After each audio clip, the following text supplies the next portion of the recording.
সম্পর্ক একটা পাখির মতো। যদি তুমি তাকে খুব শক্ত করে ধরো তবে সে চাপে মরে যাবে, আর যদি তুমি তাকে খুব হালকা করে ধরো তাহলে সে উড়ে যাবে।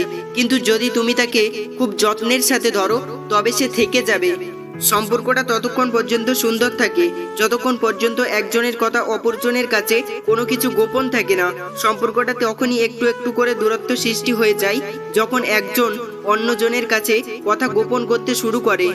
নিজেকে ঘাসের মতো বিছিয়ে দিও না যাতে সবাই তোমার ওপর দিয়ে হেঁটে যায়। নিজেকে আকাশের মতো মেলে ধরো যাতে সবাই তোমার নিচে আশ্রয় পায় অথচ তোমাকে ছুঁতেও না পারে।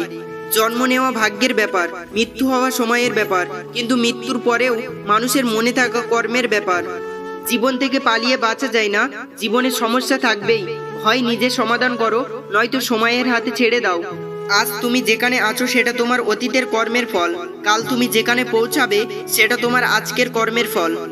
সব থেকে ধনী সম্পদ হলো জ্ঞান, সব থেকে শক্তিশালী অস্ত্র হলো ধৈর্য, শ্রেষ্ঠ নিরাপত্তা হলো বিশ্বাস, সব থেকে কার্যকারী টনিক হলো হাসি, এবং আশ্চর্যজনকভাবে এই সব কিছু বিনামূল্যে পাওয়া যায়।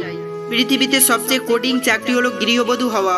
24 ঘন্টা ডিউটি, কোনো ছুটি নেই, মাসের শেষে মাইনেও পাওয়া যায় না। না সম্মান বড়, না উচ্চতা বড়, বিপদের সময় যে পাশে দাঁড়ায় সেই সবচেয়ে বড়। বন্ধু যতই খারাপ হোক তাকে কখনো ফেলে দিও না।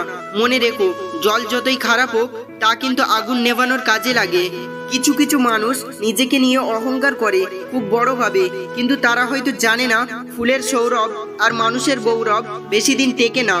রাত সবারই কাটে, কারো কাটে নতুন স্বপ্ন দেখে, আর কারো কাটে স্বপ্নগুলো ভেঙে যাওয়ার যন্ত্রণায়। স্কুলের পরীক্ষাগুলো একদিন শেষ হয়ে যায় ঠিকই, কিন্তু জীবনের পরীক্ষাগুলো সারা জীবন চলতেই থাকে।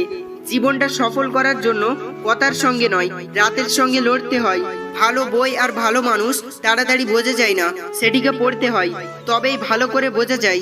মস্তিষ্ক দিয়ে বিচার করলে এই পৃথিবীতে কেউ তোমার আপন নয়, হৃদয় দিয়ে বিচার করলে কেউ তোমার পর নয়। বিশ্বাস কথাটা 3টে অক্ষরের হলেও এর ওজন অনেক বেশি, সবাই এর ভার বহন করতে পারে না। জীবনের ভালো থাকার সিক্রেট হচ্ছে মেনে নেওয়া, মানিয়ে নেওয়া, পজিটিভ ভাবা, এক্সপেকটেশন না রাখা, কাউকে আঘাত না করা। ছোট্ট এই জীবনে কয়জনকেই খুশি রাখা যায়? আগুনের শিখা জ্বালালেও অন্ধকারও রাগ করে যায়। জীবনে যদি খারাপ সময় না আসতো তাহলে আপনজনেদের ভিতরে পর এবং পরের ভিতরে আপন তা বোঝা যেত না। শিক্ষক আগে শিক্ষা দেয়, তারপর পরীক্ষা নেয়, কিন্তু সময় একমাত্র আগে পরীক্ষা নেয় তারপরে শিক্ষা দেয়। পাতা ঝরার আগে পাতার রং বদলে যায়, আর মানুষ বদলানোর আগে তার কথা বলার ধরন বদলে যায়। এই পৃথিবীর মধ্যে সবথেকে বড় অপরাধী আর স্বার্থপর হলো নিজের মন, যে নিজের হয়েও অপরের জন্য কষ্ট পায়। বিশ্বাস আর নিঃশ্বাস দুটোই মূল্যবান, একবার হারিয়ে গেলে আর ফিরে পাওয়া যায় না। স্কুলের ব্যাগটা রেখে যেদিন বাজার করার ব্যাগটা ধরবে সেদিন বুঝতে পারবে স্কুলের ব্যাগটা হালকা ছিল। আমার জন্য আমি কাউকে পরিবর্তন হতে দেখিনি, তবে অন্যদের জন্য নিজেকে ও অন্যদের ইচ্ছেগুলোকে পরিবর্তন করেছি। তবুও নাকি আমি অযোগ্য। 10 জন মূর্খের কাছ থেকে মিথ্যা সুনাম শোনার চেয়ে একজন জ্ঞানী ব্যক্তির কাছ থেকে কটু কথা শোনা ভালো। আগুন দিয়ে যেমন লোহা চেনা যায়, তেমনি মেধা দিয়ে মানুষ চেনা যায়। নিরাশ হয়ে না, দুঃখিত হয়ে না, তুমি জয়লাভ করবে যদি তুমি বিশ্বাসী হও। আমরা বেঁচে থাকি শুধুমাত্র বিভিন্ন লক্ষ্য পূরণের জন্য। একটা লক্ষ্য পূরণ হয়ে গেলে আরেকটা লক্ষ্য এসে সামনে হাজির হয়। সঠিক সময় কখনো আসবে না, তোমাকে নিজেই সেই সময় নির্মাণ করতে হবে।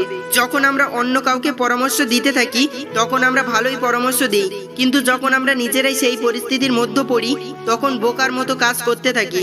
বন্ধুরা, আপনারা যদি এরকম মোটিভেশনাল ভিডিও দেখতে পছন্দ করেন তাহলে দয়া করে আমাদের চ্যানেলটিকে সাবস্ক্রাইব করে দেবেন। ধন্যবাদ।